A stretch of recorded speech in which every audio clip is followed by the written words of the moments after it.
So today we'll be taking a look with what's going on with Finn, Sasha Banks, and more. For today's question of the day, who do you think should walk out of SummerSlam as champion, Sasha Banks or Bianca Belair? So finally, after 100 plus days, Sasha Banks has finally returned to WWE. After Bianca Belair was getting attacked by Zelina Vega and Carmella, Sasha Banks came out to make the save. Some fans pointed out how all of Sasha's recent return features the initial face return, followed up by the highly expected heel turn. And that's true, but it did make the perfect sense in both situations. In 2019, Sasha Banks was coming back from a major hiatus, so it made sense for her to return as face, even if it was for a few seconds. And with this 2021 return, it did make sense for Sasha and Bianca to be friendly with each other because of what we saw at the ESPN Awards a few weeks ago. Sasha and Bianca were sitting next to each other at the award show, laughing and having a good time, and WWE even responded to those pictures from the show. So it was a great move to see Sasha return and be friendly with Bianca at first, only to follow that up with a heel turn moment at the end of the show. The SummerSlam match for the SmackDown Women's title is still not confirmed as of this current moment, but it's expected to be a WrestleMania match of Sasha Banks versus Bianca Belair. Carmella and Zelina Vega are still lurking around in the title picture themselves, so could it end up being a triple threat or fatal four-way at SummerSlam? Sure it can, but it just seems like they're going for Sasha and Bianca. What is more than perfect? Everyone saw what they're capable of at the main event of WrestleMania, so no one minds seeing them go at it again. And this matchup this time around is actually more intriguing than the first matchup because now it can go either way. At WrestleMania, everyone knew that Bianca Belair was taking the title. That was set in stone. But this SummerSlam matchup, Bianca can retain, but there's also a good chance Sasha is coming back with a vengeance and takes the title at SummerSlam. So that's what makes this match feel a little more interesting than WrestleMania.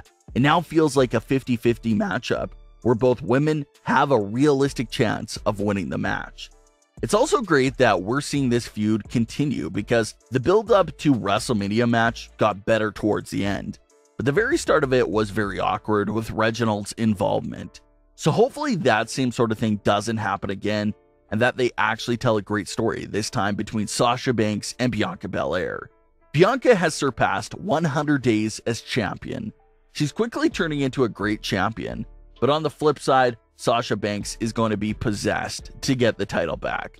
So that story will be very interesting to see unfold. Speaking of the SmackDown Women's division, we may be getting closer and closer to seeing a big return from a woman who has been out of action since 2020. And that is Sonya Deville. Prior to the horrific event that happened last summer, WWE seemed to have massive plans for Sonya Deville. They were going to have a hair versus hair match with Sonya and Mandy, which Sonya would have lost and would have went with a shaved head look.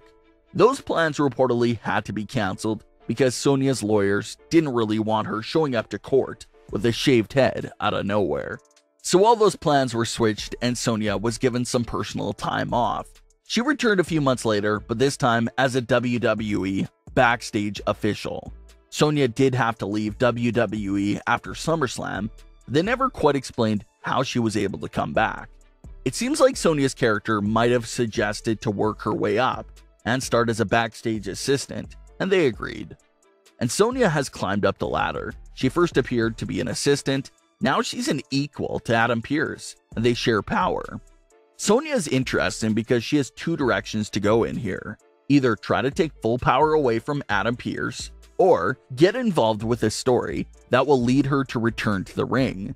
Sonya Deville has been spotted training in the ring a lot in recent months, so it's not like she's fully retired. She's still training for that comeback. It's crazy to believe that Sonya hasn't wrestled in a full year, but the training is keeping that ring rust off. So Sonya is another superstar that could add a lot to the SmackDown Women's division. It's been a fan theory for a long time now that Sonya is just waiting for the perfect opportunity to insert herself into a big spot in the women's division. So maybe we do get to see that happen eventually. Maybe Sonya does pick up a spot and gets involved in the SmackDown Women's title picture in the near future. We'll have to see. Let's get into the latest with Roman Reigns and John Cena. The story there was that Cena was challenging Roman Reigns to a Universal Championship match at Summerslam.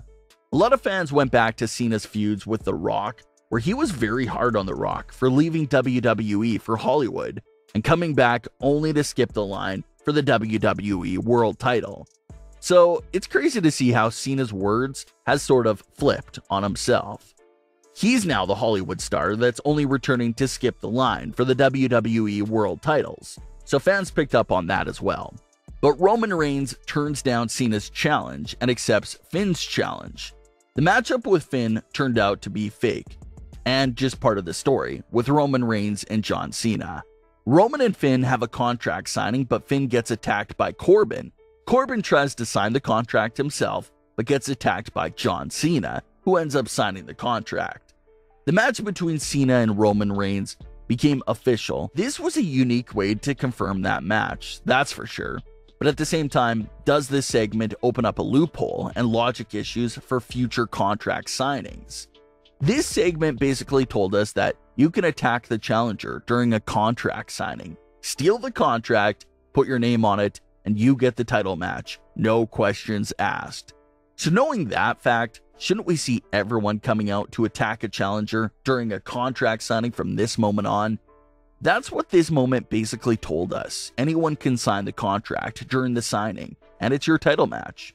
So even though it was a fun moment, it does sort of open up some logic issues there. We're getting Roman versus Cena, that's great, but the big issue here is Finn. He's only back on SmackDown for a few weeks now, but he already has a big problem here. Finn was screwed out this SummerSlam match by not only Baron Corbin, but by John Cena as well. John Cena was the one who literally stole the match from Finn. So Finn has every right to be upset with Corbin, but with Cena as well. That's why a lot of fans are calling for a heel turn from Finn. Main roster Finn has always been a face, but you look at the work he did over at NXT the past few years, and it was amazing. He was this ruthless heel, a side of Finn that we never saw before in WWE. So instead of being this pushover and just allowing Cena to take his match, many fans want to see that heel NXT version of Finn to take out Cena, especially with how Finn has been managed in NXT over the last few years. It just seems highly out of character for him to be smiley and friendly with John Cena after he straight up stole the match. So it would be more realistic for Finn to go after both Corbin and Cena, rather than just Corbin. Cena is just as guilty, maybe even more guilty than Corbin here in this situation. So it'll be another plot hole here if Finn's character just ignores the fact that Cena signed that contract. Maybe this moment here is the breaking point for Finn to make his first heel turn on the main roster. It'll be perfect.